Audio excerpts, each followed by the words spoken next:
Alright, dude, it's me, Z, and today I want to talk about the Metroid Prime Trilogy.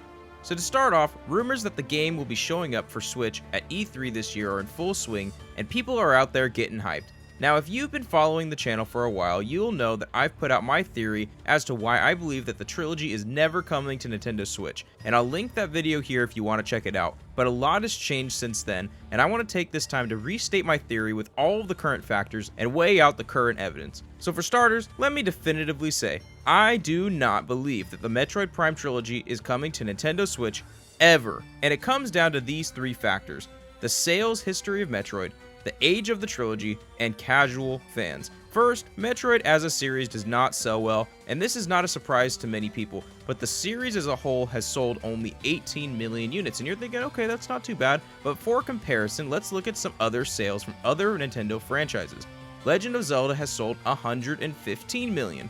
Mario has sold 379 million. Pokemon has sold 368 million. Heck, even Brain Age, remember Brain Age on the DS? Yeah, that series has sold 33 million copies total. The point is, Metroid lags behind and is not a top-selling franchise, and this is important and will matter later on. You'll see why.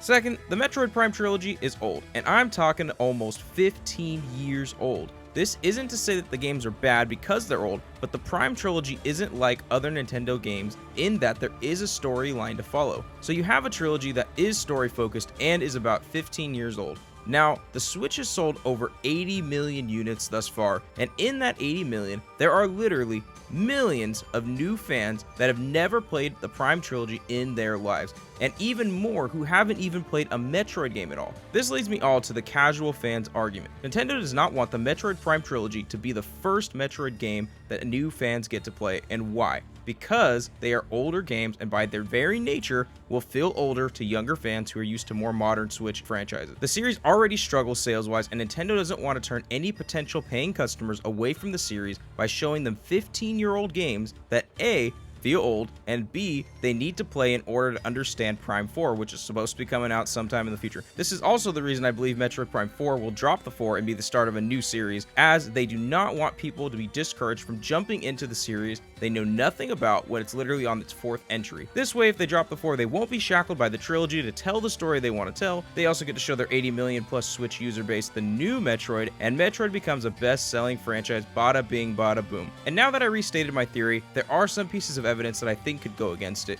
And first and foremost is the Mario 3D All-Stars collection, and what it seems like is that collection made it possible, at least in theory, for Nintendo to release older games in a trilogy format on Switch. And the trilogy was released because of the 35th anniversary of Mario, and 2021 marks the 35th anniversary of Legend of Zelda, and you guessed it, the Metroid series. So naturally, everybody suspected a Zelda trilogy, and of course, the Metroid Prime Trilogy to come to Switch, but when Nintendo announced that only Skyward Sword would be coming to Switch, they basically put an end to the Zelda trilogy rumors. So we see that just because Nintendo does it for Mario, doesn't mean it's a surefire thing for other series. And if you think about it, if Nintendo doesn't even want to put out a Zelda trilogy, which would make the millions, why would they do it for Metroid? If a Zelda trilogy was announced, it would be much more likely that we'd see the Metroid Prime Trilogy. But even still, Zelda games do not adhere as strict to their storyline, whereas the Metroid Prime Trilogy is a very story-driven series. The other thing to consider would be the sheer amount of leaks that come out about the Metroid Prime Trilogy. But every month with new leaks comes disappointments, and usually where there's smoke there's fire, but in this case it's just wishful thinking. The only way I could see this trilogy coming is if the next time we see Metroid Prime 4, which whenever that's going to be, and it still has the 4 in the title, I could see the trilogy come after it's released. This way, Nintendo gets to make the first impression they want with the new fans, and they give those new fans a chance to see what they've been missing out the whole time by releasing the Prime Trilogy after Prime 4. But I'm telling you, if Prime 4 does not have the 4 in the title the next time we see it, there is no chance for the Metroid Prime Trilogy coming to Switch. Mark my words. So that's it, dude. I know this video could be seen as a bummer, but suck it up and like the video. Leave a comment below and tell me what you think about the Metroid Prime Trilogy coming to Switch. Will it come? Will it not? Leave the comment below. And make sure to subscribe so you don't miss out on more gaming theories. Alright, dude, I'll talk to you later.